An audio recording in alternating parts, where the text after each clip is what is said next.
I was driving home on the highway in the late afternoon, the kind of time when the sun sits low enough to glare through the windshield but not low enough to cool the air. Traffic was steady but moving well. Not fast, not slow. Just a long line of cars flowing in the same direction. Everyone boxed into their lanes with nowhere to go but forward. I remember thinking it felt like one of those drives you forget as soon as it's over. The road was familiar. The exits came in the same order they always did. The concrete barriers down the center were stained black from years of tire marks and exhaust. I had driven this stretch hundreds of times and never given it much thought. I was alert, but relaxed. My hands rested lightly on the wheel. My foot hovered comfortably over the gas. The radio was low, almost background noise. I wasn't rushing. I wasn't tired. Everything felt normal, which is probably why what happened next burned itself so deeply into my memory. There were 2 cars ahead of me. Not far, maybe 3 or 4 car lengths between each of us. The car directly in front of me was a small sedan, clean and well kept. The car in front of that was an older SUV with faded paint and a roof rack. We were all heading toward the same exit, one I took often. The exit sign came into view early, green and clear. Plenty of warning. The lane markings began to split, white lines guiding drivers toward the off-ramp. Nothing sudden, nothing confusing. That's when I noticed the SUV didn't move. Stayed straight, even as the exit lane peeled away to the right. At first, I assumed the driver wasn't taking the exit. That happens all the time. People change their minds. People miss turns. No big deal. Then the SUV suddenly swerved. Not smoothly, not controlled. It jerked hard to the right at the last possible second, as if the driver had just looked up and realized they were about to miss their exit. The tires crossed the solid line too fast. The angle was wrong. I remember thinking for a split second that there was no way they were going to make it. They didn't. The front of the SUV slammed straight into the concrete barrier that separates the exit from the main highway. It wasn't a glancing hit. It was head-on. The sound was violent, a deep, crushing impact that cut through the noise of traffic like an explosion. I felt it in my chest more than I heard it. The SUV crumpled instantly. The hood folded upward. The front wheels lifted slightly off the ground. The vehicle spun sideways from the force, metal screaming against concrete. Time stretched in a way I had never experienced before. The SUV spun directly into the car in front of me. The sedan had no chance to react. No space to escape. The SUV's side smashed into it, sending both vehicles sliding across lanes in a spray of debris. Glass burst outward in glittering arcs. Pieces of plastic and metal flew across the road. Tires screeched, then went silent as rubber lost grip. I slammed on my brakes. My body moved before my thoughts did. The seatbelt locked against my chest. The car dipped forward as the anti-lock brakes chattered beneath my foot. I felt the steering wheel vibrate as I fought to keep control. And then everything stopped. My car came to rest just short of the wreckage. Inches, maybe less. Close enough that I could see steam rising from twisted metal. Close enough that I could smell burnt rubber and hot engine fluid. But it didn't touch us. Not a scratch. Not a tap. Nothing. The cars ahead of me were destroyed. Completely totaled. One sat sideways across 2 lanes, its front end crushed flat. The other was spun around backward, its rear smashed in. One wheel bent at an impossible angle. Airbags hung deflated inside like pale, crumpled fabric. I sat there frozen, my hands locked on the wheel, my heart pounding so hard it made my vision pulse. The radio was still playing softly, absurd and wrong against the chaos outside. I turned it off with shaking fingers. Traffic behind me screeched and swerved. Horns blared. Cars stopped at odd angles. Somewhere far back, sirens began to rise. I stared straight ahead, my mind struggling to catch up with what my eyes were seeing. 1 second, we were just driving. The next, lives had been violently split into before and after. I kept thinking about how close it was, how easily I could have been part of it. If I had been a little faster, if I had been distracted, if I had been looking down at my phone, even for a second. That thought made my stomach twist. I imagined looking down at a notification, a message, anything meaningless. I imagined looking up again just in time to hit twisted metal at highway speed. I imagined the sound my car would have made if it had joined them. The idea made me feel sick. Emergency vehicles arrived quickly. Traffic slowed to a crawl, then stopped completely. I stayed in my car, still shaking, watching responders move with sharp, practiced motions. They checked the vehicles. They assessed damage. They worked fast and serious. I didn't know the condition of the people inside the crashed cars. I didn't need to. The damage alone told me how bad it could have been, how bad it still might be. Eventually, traffic was directed around the wreck. When it was my turn to move, my legs felt weak pressing the pedals. I drove slowly, carefully, passing the wreckage at a crawl.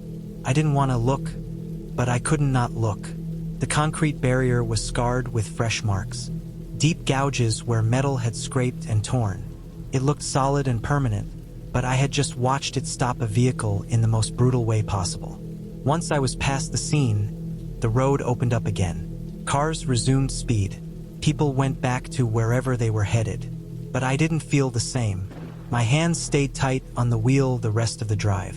Every movement felt deliberate. Every mirror check felt necessary. The road no longer felt routine. It felt fragile, like something that could snap without warning. When I finally got home and parked, I sat in the car for a long time before going inside. The silence was heavy. My heartbeat slowly returned to normal, but the image stayed sharp in my mind. 2 cars destroyed, lives altered in a single moment, and all because someone looked away at the wrong time, because someone tried to make an exit too late. That day changed the way I drive forever. I don't glance at my phone anymore, not at stoplights, not in traffic, not for anything. I don't assume other drivers will do the right thing. I give space. I slow down sooner. I treat exits and intersections with respect, because I saw with my own eyes how fast everything can go wrong, how a single distracted second can turn a normal drive into a nightmare, and how sometimes, terrifyingly, the line between being part of the wreck and watching it happen is only a few feet of road. I was driving alone on a long stretch of highway that cut through empty land for hours. It was one of those roads that feels like it was built only to move trucks from one forgotten place to another. No towns, no rest stops for miles, just asphalt, weeds, and old fence lines that leaned like they were tired of standing. I had been on the road since early morning, and by the time the sun started to drop, my body felt stiff and dull. My eyes burned from staring ahead too long. The radio had lost signal a long time ago, so the car was filled with nothing but road noise and wind. I remember thinking I should have stopped earlier. I passed a gas station almost an hour back, but it looked half abandoned and something about it made me uneasy, so I kept going. That decision followed me the rest of the night. The sky turned orange, then purple, then black in a slow, quiet way. Out there, darkness does not fall suddenly. It stretches out and wraps around everything. The headlights started to feel weak, like they were cutting tunnels through a thick wall instead of lighting open space. I saw fewer reflectors on the road, and the lane markings were faded. My phone had no service. I checked it anyway, just in case. Nothing. That was when I noticed a car far behind me. At first, it was just a pair of headlights. That meant nothing. People drive highways at night all the time. I kept my speed steady. The headlights stayed at the same distance for a long time. Too long. They did not pass me. They did not fall back. They stayed right there, centered behind my car. I changed lanes where the road widened briefly. The headlights changed lanes too. I sped up a little. The headlights did the same. I slowed down.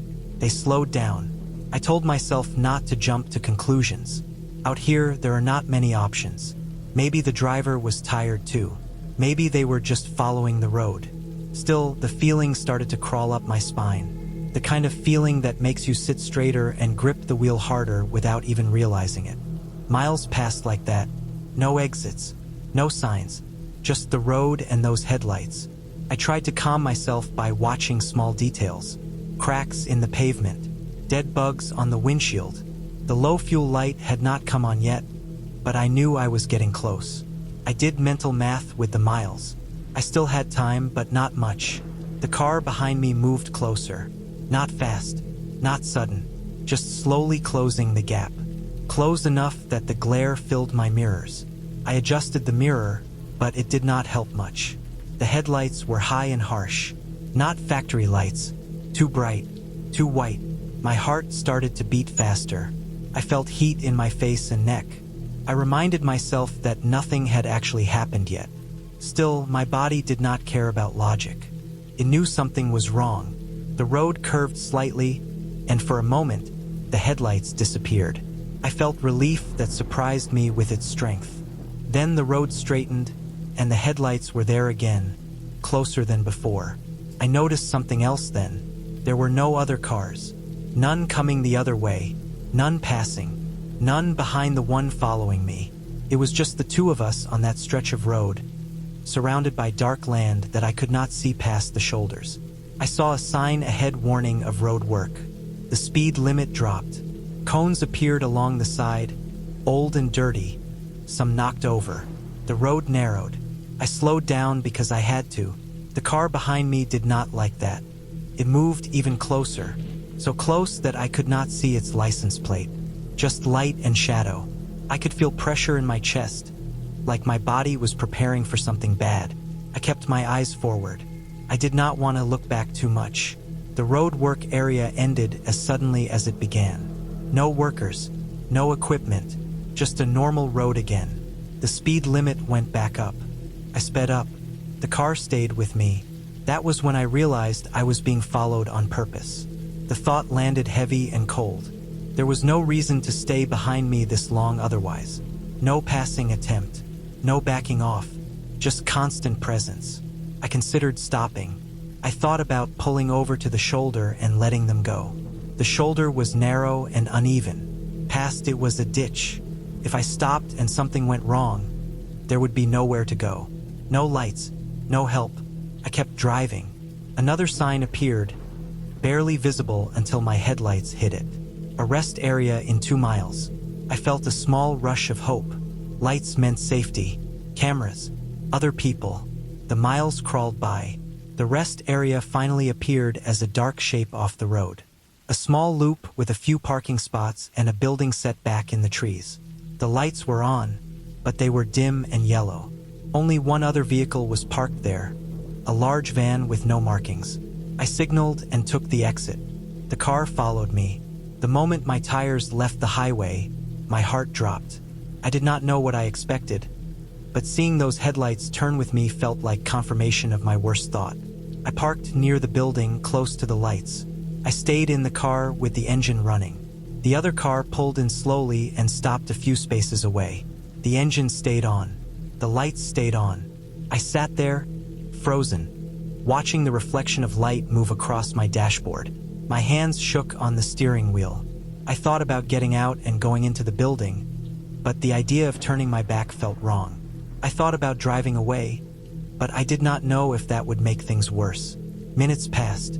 Long, heavy minutes. Then the car moved again. It rolled forward, passed behind me, and parked closer to the exit of the rest area, blocking part of the loop. Not completely blocking it, but enough that it felt intentional. Like positioning. That was enough. I put the car in gear and drove. I did not check mirrors. I did not signal. I went straight back onto the highway and accelerated hard. My car shook slightly as the speed climbed. The engine sounded strained, but I did not care. The headlights appeared behind me almost immediately. They were closer than before. My fuel light came on. I felt a wave of panic so strong it almost made me dizzy. I knew there was another town eventually. I had seen it on the map earlier. I did not know how far. My range estimate dropped fast as I pushed the speed. The road started to change. More curves. Trees closer to the shoulder. The darkness felt tighter. The headlights behind me bounced with every turn, never falling back. I made a sudden decision. Up ahead, I saw a small side road branching off the highway. No sign, just a narrow strip of pavement disappearing into the dark. I took it without slowing much. The car behind me overshot the turn. For a few seconds, I saw nothing behind me. I drove down the side road fast, then slowed and turned off my headlights. I rolled to a stop under thick trees and shut off the engine. The silence was loud. My ears rang. I could hear my own breathing. I sat there, barely moving, watching the road through gaps in the branches. After a short time, headlights swept across the highway in the distance. They slowed. They stopped. They backed up. The light moved back and forth, searching. I stayed still. The headlights turned down the side road, just enough to wash light across the entrance. They paused. Then they turned back to the highway and drove away. I stayed there long after the light was gone. My muscles hurt from being tense for so long. When I finally turned the car back on, my fuel warning blinked urgently.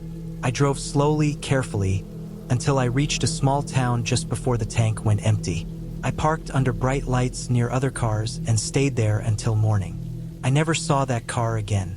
I never found out who was inside it or what they wanted. I only know that if I had kept driving straight, or if I had stopped earlier, the night could have ended very differently. Even now, when I drive highways at night, I watch my mirrors more than the road ahead. That feeling never fully left me. I was driving late at night because sleeping felt impossible again. The highway was almost empty, the kind of empty that makes the road feel longer than it really is. The lines on the asphalt stretched forward in a straight, dull pattern, and my headlights carved out a narrow tunnel through the dark. Everything outside that tunnel felt like it didn't exist. My head was heavy in a familiar way. Not tired exactly, just weighed down. The kind of weight that sits behind the eyes and presses on every thought. I had been carrying it for years, and by then it felt permanent, like a background noise that never shuts off. Some days it was quiet enough to ignore. That night it was loud. A semi passed me going the opposite direction, its lights flaring bright for a second before vanishing behind me. The wind from it rocked my car slightly. I felt it in my chest more than my hands. That moment stuck in my head longer than it should have. I kept driving. The road was straight and flat, with nothing but low fields on either side. No houses, no street lights, just reflective signs and the occasional mile marker flashing by. The radio was off. I didn't want music. Music made me feel things more sharply, and I didn't want that. Silence felt safer. Another semi came into view far ahead, its headlights tiny at first. I watched them grow slowly as we closed distance. Somewhere deep in my mind, a thought surfaced. It wasn't new.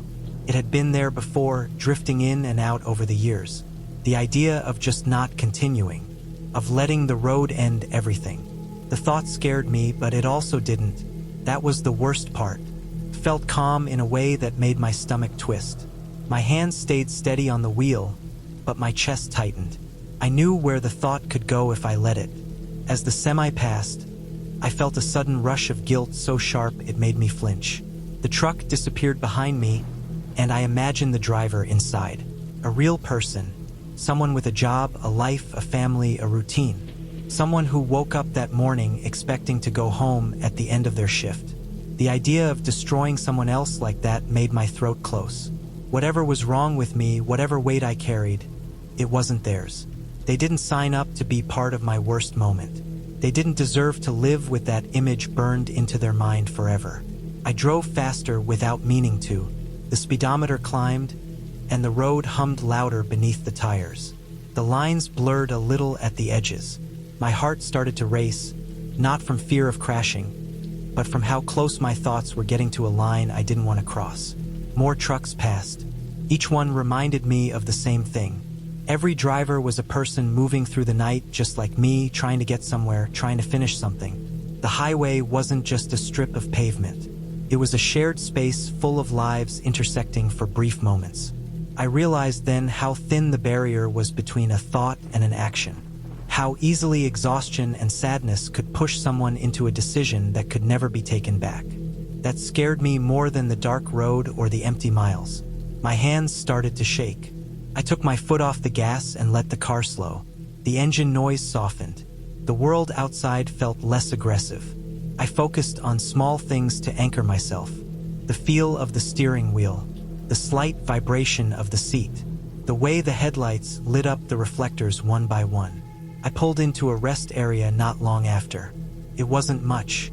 A few parking spots, a bathroom building, vending machines glowing behind glass. The lights were harsh and ugly, but they were steady. I parked and shut off the engine. The silence after that was different.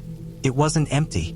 It was grounding. I sat there for a long time, staring at the dashboard as it ticked and cooled. My thoughts didn't magically disappear. The sadness didn't lift. But the urge to escape everything at once eased just enough for me to breathe normally again. I understood something important in that moment. Wanting the pain to stop wasn't the same as wanting to die. And even on nights when the line felt blurry, I still cared enough about other people not to ruin their lives along with my own. That mattered. Eventually, I got out of the car and stood under the lights. The air was cool, and it smelled like asphalt and oil. Trucks came and went on the highway nearby, their noise distant now. I watched them pass and felt connected to them in a strange way. We were all just moving through the dark, trying to make it to the next safe place. When I got back into my car, I didn't feel fixed. I didn't feel hopeful in a big, dramatic way, but I felt resolved. I drove again, slower this time, more aware. The road didn't feel like an escape anymore. It felt like a responsibility. I made it home before dawn. I parked, went inside, and sat on my bed as the sky started to lighten outside the window. The thoughts were still there, quieter but present. I knew they would come back again someday, but I also knew something else. No matter how broken my brain felt, I didn't have the right to pass that damage on to someone else. And as long as I could remember that, as long as I could pull over, slow down, and choose not to cross that line, there was still a part of me that wanted to stay. That night on the highway didn't cure me. It didn't solve my depression, but it drew a clear boundary I still hold on to. The road goes both ways, and so do thoughts. I can let them pass without letting them decide everything. And for now, that is enough to keep driving forward. I remember a stretch of highway that used to scare me more than any dark room ever could. It wasn't because of crashes or weather or bad drivers. It was because of what my own mind used to do when the road got long and quiet. The highway had a way of stripping everything down until there was nothing left but motion and thought. No distractions, no walls, just miles and time. Back then, I drove a lot at night. Gas was cheaper, traffic was lighter, and it felt easier to be invisible. The road would open up in front of me like a long black ribbon, the white lines flashing past in a steady rhythm. My headlights would catch road signs too late, making them jump out of the dark and then disappear again. Everything felt temporary out there, including me. There were nights when the weight inside my chest felt unbearable. Not sharp pain, just pressure. A constant heaviness that made even breathing feel like work. On those nights, the highway felt dangerous in a way that had nothing to do with speed. The danger lived inside my thoughts. I would pass trucks hauling freight through the night. Big semis with wide grills and tired lights.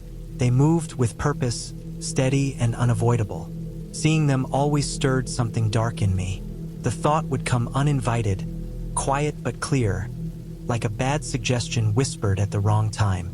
The idea of not continuing, of letting the road decide everything. What stopped me wasn't fear of pain or fear of dying. It was fear of who would be left behind to deal with it. Fear of who would find me. My mother raised me alone. No backup, no safety net. Just her and me in a small house that always smelled faintly of laundry soap and old coffee. When I was at my worst, it was only us living there. She worked, cooked, cleaned, worried, and stayed strong even when she was exhausted. I saw it all even when I pretended not to. On the highway, I would picture her phone ringing in the middle of the night. I would imagine her answering it, still half asleep, her voice confused. I imagined the silence after the words sank in. I imagined her standing in a place she should never have to stand, being told something no parent should ever hear. That image always stopped me cold. Even if I could have disappeared somewhere far away, somewhere she wouldn't be the one to find me, it didn't matter. The damage would still reach her. It would follow her forever. I could never do that to the one person who put her own life on hold to raise me by herself. Those thoughts haunted me as much as the darker ones did. They chased each other in circles inside my head while the highway stretched on endlessly. The road would narrow, then widen. Towns would appear and vanish. Gas stations would glow like islands in the dark. I kept driving. Years passed. Slowly, things changed. Not all at once. Not in a dramatic way. It was more like learning how to breathe properly after holding it in for too long. Therapy helped. Medication helped. Time helped more than I expected it to. The weight never fully vanished, but it became manageable. Something I carried instead of something that crushed me. I still lived with my mother. People sometimes looked at that like it was a failure, but to me it felt like survival. We grew closer than we had ever been. Not just parent and child anymore, but two people who had made it through hard years together. The house felt warmer, safer. One evening, years later, I found myself back on the highway again. This time, the road felt different. I was pregnant with my first child, a daughter. The knowledge sat heavy and bright inside me at the same time. My body felt strange. My thoughts felt sharper. Every decision suddenly felt permanent. The highway was the same one from before. Same cracked asphalt. Same distant fields. Same long stretches with no exits. The sun was setting, turning the sky deep orange before fading into purple. Trucks rolled past in both directions, carrying cargo and momentum. For a moment, the old fear flickered. Not the urge, but the memory of it. Like seeing a scar and remembering how you got it. I felt my hands tighten on the steering wheel without meaning to. The road hummed beneath the tires, steady and real. Then I thought about my mother. I thought about the nights she stayed awake listening for me to come home. The way she learned my moods by sound alone. The way she stood between me and the world when I couldn't stand up for myself. I thought about how she never left, even when things were ugly and exhausting and thankless. I also thought about the life growing inside me. A daughter, a small person who would depend on me the way I once depended on my mother. The idea scared me more than the highway ever did. But it also made me feel strong in a way I had never felt before. Another semi passed, close enough that I felt the rush of air rock my car. Years ago, that moment would have sent my thoughts spiraling. This time, it grounded me. That driver had somewhere to be. So did I. I realized something then, driving through the fading light. The highway had always scared me because it showed me how thin the line was between staying and leaving. But it also showed me something else. Every mile I kept driving was a choice. Every exit I passed was a decision not to stop. I wasn't cured. I wasn't suddenly fearless. But I was committed. I pulled into a rest area to stretch my legs. The air smelled like hot pavement and pine trees. Trucks idled nearby, their engines low and steady. I stood under the lights and rested a hand on my stomach, feeling a quiet sense of purpose settle in my chest. I knew there was a chance I might raise my daughter alone one day. Life has a way of stripping plans down to their bones. But I also knew I wouldn't be alone. My mother would be there, just like she always had been. And because of her, I felt capable of doing the hard things. When I got back in the car and drove the rest of the way home, the highway no longer felt like an escape or a threat.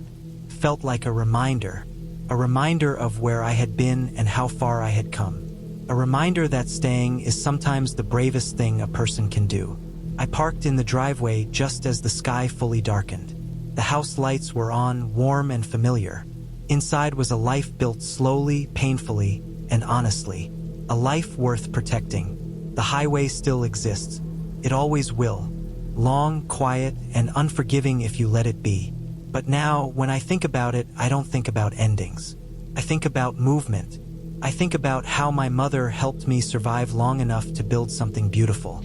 And I think about my daughter, who will one day ride these roads without ever knowing how close I once came to leaving them behind. That is why I keep driving forward. I was driving through Missouri on a long, flat stretch of highway that always feels longer than it really is. The land was wide and open, fields running out to the horizon on both sides, broken only by tree lines and distant farm buildings. The sky was clear, bright, and empty in that way that makes you feel small without realizing it. Traffic was light but fast. Everyone was doing around 70, locked into that smooth, steady flow that makes you forget how dangerous it really is.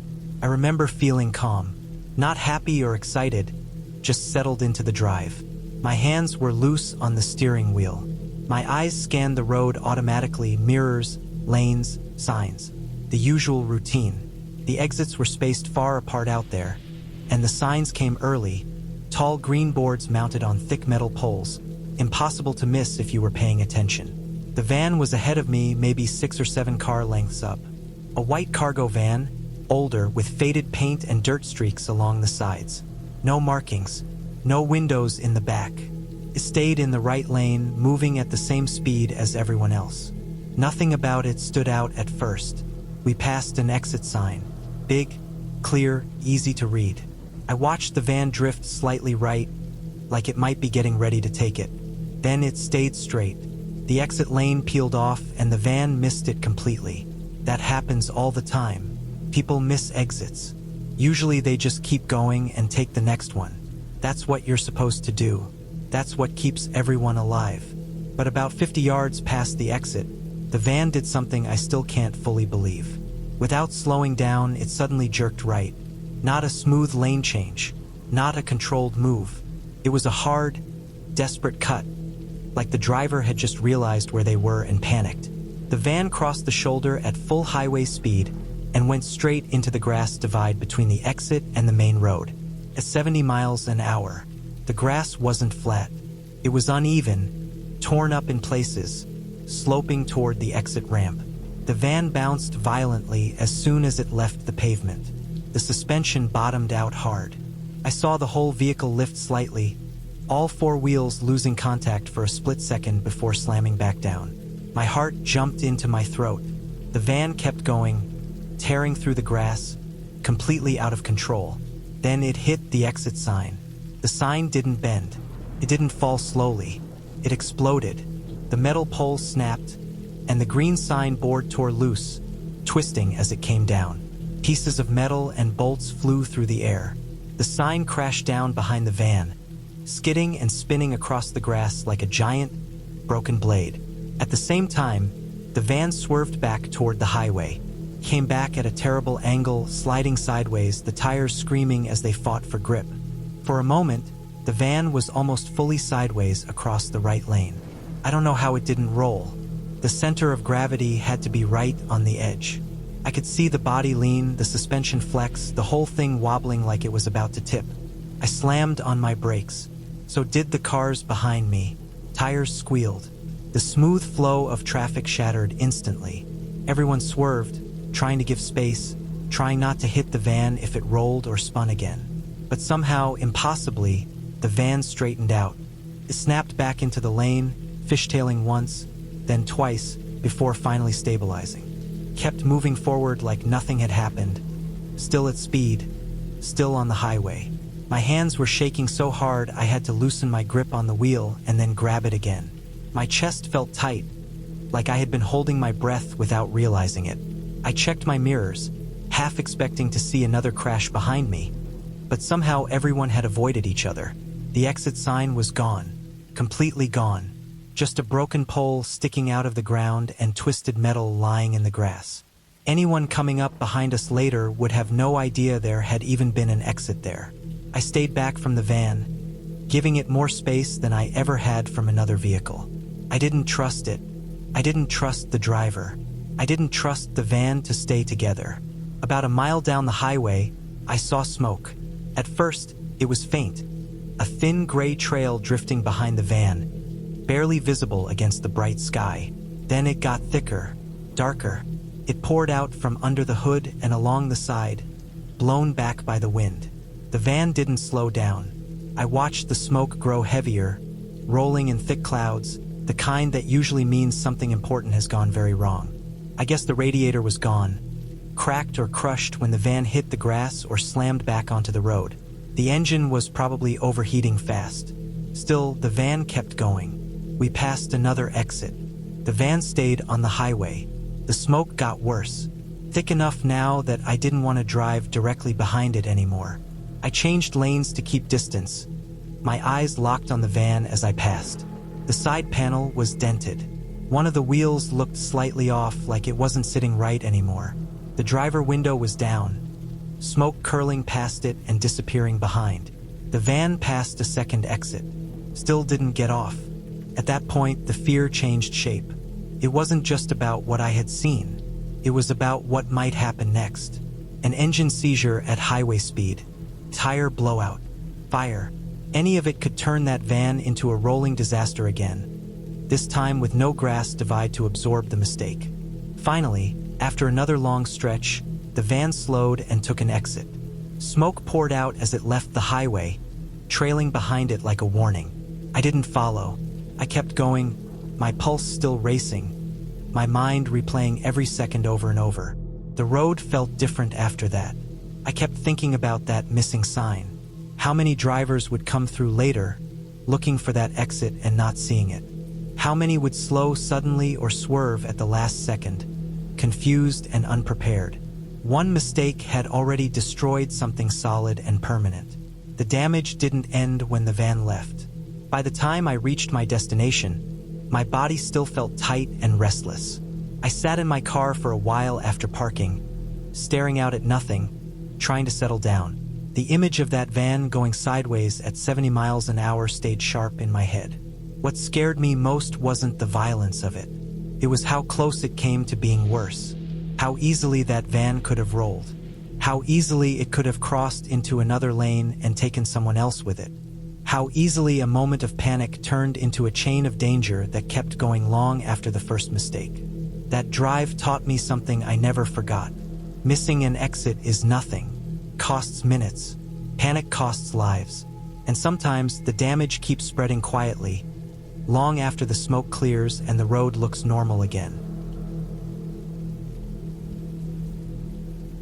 I was driving alone late at night on a long stretch of interstate that cut straight through miles of empty land. It was one of those highways where the road feels endless, where exits are far apart and the darkness presses in on both sides. The sky was clear but moonless, and the only light came from my headlights and the occasional truck far ahead. I had been on the road for hours, tired but alert, focused on staying awake and getting home. The inside of my car smelled faintly like old coffee and warm plastic from the dashboard. The engine noise was steady, almost soothing. I stayed in the right lane, keeping a safe speed, letting faster cars pass me without thinking much about them. Nothing felt off at first. It was just another late drive, the kind where your mind drifts and time stretches out. After a while, I noticed a set of headlights behind me. That alone wasn't strange. Cars come and go on highways all the time, but these headlights stayed with me longer than usual. They weren't passing and they weren't falling back. They sat there, a fixed distance behind me, matching my speed perfectly. I changed lanes to the middle lane, expecting the car to pass. Didn't. Changed lanes too. I slowed down slightly. Slowed down with me. I sped up a bit. Stayed right there. A tight feeling settled in my chest. The kind that tells you something is wrong even when you don't have proof yet. I tried to tell myself it was nothing. Maybe the driver was tired like me. Maybe they were just cruising. Still, I checked my mirrors more often now. The headlights were older, yellowish, not bright white like newer cars. The vehicle itself was hard to make out, just a dark shape with no clear details. A few miles later, I passed an exit. I didn't need to take it, but I considered it anyway. I stayed on the highway. The car stayed with me. The road ahead was empty. No traffic in front of me at all. That made the situation feel worse. There was no one else around. Just me, the dark road, and the car behind me. Then the car moved closer.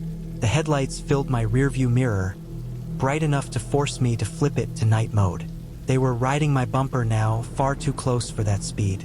My heart started beating harder. I felt my shoulders tense up, my hands tightening on the steering wheel. I moved back to the right lane, hoping they would pass. They didn't. Instead, they stayed close, almost touching distance. I could feel the pressure of their presence, like they were pushing me forward. I slowed down more, hoping they would get frustrated and go around. They slowed down too. After a few seconds, the car suddenly swerved into the left lane and pulled up beside me. I glanced over for just a moment. I immediately wished I hadn't. The driver's face was barely lit by the dashboard glow. His eyes were wide and fixed on me. His expression wasn't angry or aggressive. It was blank, empty, like he was staring through me, not at me. My stomach dropped. I looked back at the road, my pulse pounding in my ears. He stayed beside me for several long seconds. The road was straight, nothing blocking either of us. Then, slowly, he fell back behind me again. I told myself to stay calm. I reached for my phone and turned on my location sharing just in case. I didn't want to panic over nothing, but every instinct in my body was screaming at me to be careful. The next exit was still miles away. Without warning, the car behind me flashed its high beams. Once, twice, then again repeatedly. The light filled my car, bouncing off mirrors and windows. I felt trapped, exposed. I increased my speed, hoping to put distance between us. The car followed instantly, keeping the same tight gap. The road dipped slightly, passing under an overpass. As soon as we came out the other side, the car accelerated hard and pulled alongside me again. This time it drifted closer, edging toward my lane. I had to steer toward the shoulder to avoid being clipped. Gravel kicked up under my tires, the rumble strip vibrating through the car. Fear took over fully then. This wasn't coincidence. This wasn't normal driving behavior. Whoever was in that car was doing this on purpose. I focused on staying in control, keeping my car steady, not overcorrecting. The shoulder narrowed, forcing me back into the lane. The other car fell back once more, like it was toying with me. I finally saw an exit sign ahead. Relief hit me so hard it almost hurt. I slowed down and signaled early, hoping to make my move obvious. As soon as I did, the car surged forward, trying to block me. I braked hard and slipped in behind it, then cut sharply onto the exit ramp at the last second. The car hesitated at the fork. For a moment, I thought it might follow me. Then it stayed on the highway. I didn't slow down. I took the ramp fast, my tires whining as I curved off the interstate. My hands were shaking badly now. At the bottom of the ramp, I pulled into a well-lit gas station that sat just off the exit. I parked near the front, under the brightest lights, right by the entrance. I sat there with the engine running, watching the road, my chest rising and falling too fast. Several minutes passed. The dark car didn't appear. The highway traffic continued as normal, cars passing without incident. Slowly, my breathing returned to something closer to normal. I shut the engine off and sat there longer, just listening to the ticking sound of the cooling car. Eventually, I went inside, washed my face with cold water, and waited until I felt steady enough to drive again. I took back roads the rest of the way home, even though it added time. When I finally reached my driveway and shut the car off for good, the silence felt heavy. Lying in bed later, I replayed every second of that drive in my head. I thought about how empty that road was, how easy it would have been for things to go differently if I had panicked more, or slowed down too much, or not had an exit nearby. Nothing supernatural happened. No monsters, no ghosts, just another person, in another car, making a choice to turn a quiet highway into something dangerous. What scared me most was how ordinary it all looked from the outside. Just two cars on a road at night. Anyone passing by would have seen nothing wrong. And that's what sticks with me now. The idea that something can feel so wrong, so threatening, without breaking any obvious rules.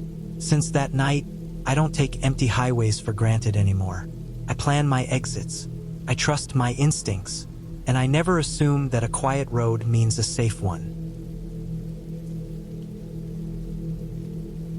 I was driving home after a long shift, the kind of tired that sits behind your eyes and makes the road feel flatter than it really is. It was close to midnight. The highway was mostly empty, just a few trucks spaced far apart, and the occasional car passing like a quiet reminder that I wasn't completely alone out there. My headlights cut a narrow tunnel through the dark, and everything outside that tunnel felt heavy and unknown. The road ran through a wide stretch of land with no towns, no streetlights, and no cell service for long sections. I knew that highway well enough to respect it. Breakdown out there and you could sit for hours before help came. I kept my gas tank above half for that reason. I kept my speed steady. I stayed alert. About 30 miles from the nearest exit, I noticed something on the shoulder ahead. At first it looked like debris, maybe a blown tire or a chunk of plastic. As I got closer, my headlights picked up the shape of a car. It was pulled over at an odd angle, nose slightly pointed toward the ditch. Its hazard lights were flashing, slow and steady. I slowed down.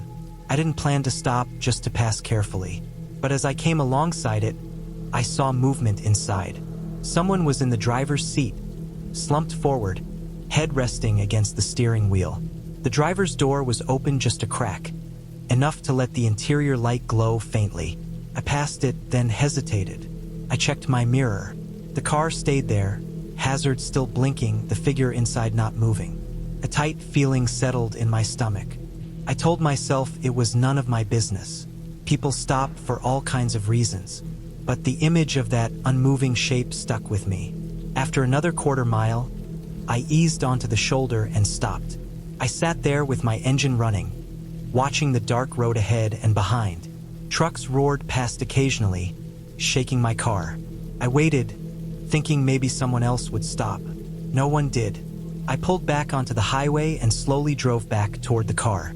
As I approached, my headlights lit it up fully. The car was older, paint dull, rear bumper cracked. The driver was still slumped forward. I stopped a short distance behind it, leaving space in case I needed to pull away fast. I stayed in my car. I didn't get out. I just watched. After a few seconds, the driver moved. His head lifted slowly. He sat upright, then turned toward my headlights. Even from that distance, I could see his eyes reflecting the light. He didn't wave. He didn't step out. He just stared. That was when I noticed something else. The rear of his car was damaged badly, like it had been hit hard. The trunk lid was bent upward, not fully closed. Something dark was smeared across the metal. I couldn't tell what it was, but it didn't look like dirt. My pulse picked up. I stayed where I was, foot ready on the brake, engine humming. After a moment, the driver opened his door wider and stepped out. He was tall, wearing dark clothes that blended into the night. He stood there, facing me, not moving. I waited for him to step back, or walk toward me, or do anything that made sense. He didn't. He just stood there, slightly hunched, his arms hanging loose at his sides. The longer he stayed still, the more wrong it felt. This wasn't how stranded drivers acted. I shifted my car into drive without moving. The sound seemed loud in the quiet night. He took a step forward. Just one. Slow. Deliberate. That was enough. I pulled back onto the highway and accelerated. I didn't look back right away. When I finally did, I saw his car pulling out too, hazards now off, headlights snapping on as he merged behind me. My chest tightened. I told myself it could be coincidence. Maybe he just needed a jump and got tired of waiting. But the timing felt off. I increased my speed slightly. He matched it. I changed lanes. He followed. The distance between us stayed the same.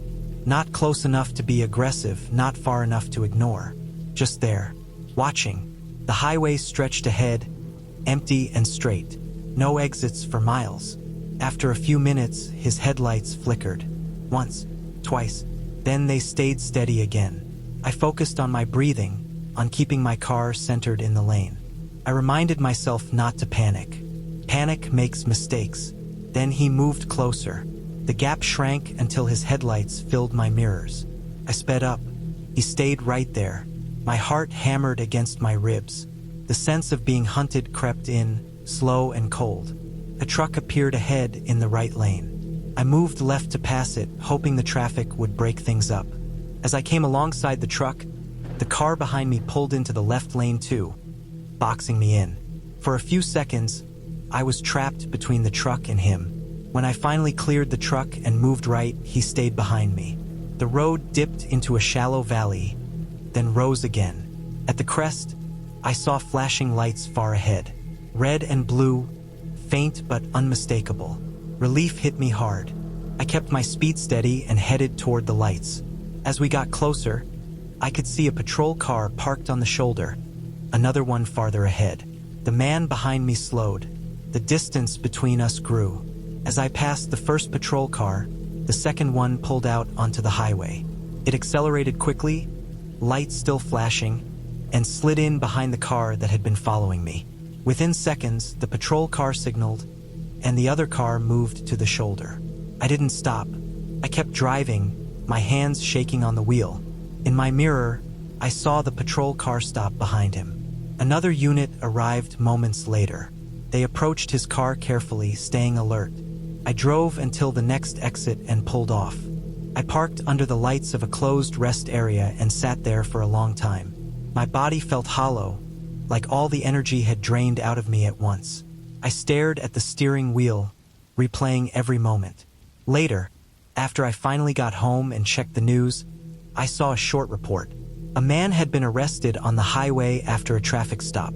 His car showed signs of a recent hit and run. Investigators believed he had struck someone earlier that night and fled the scene. There were traces of blood on the rear of his vehicle. He had been driving without headlights or hazards when first stopped on the shoulder, waiting. Reading that made my stomach twist. I thought about the way he had stood there, watching me, the way he followed when I left.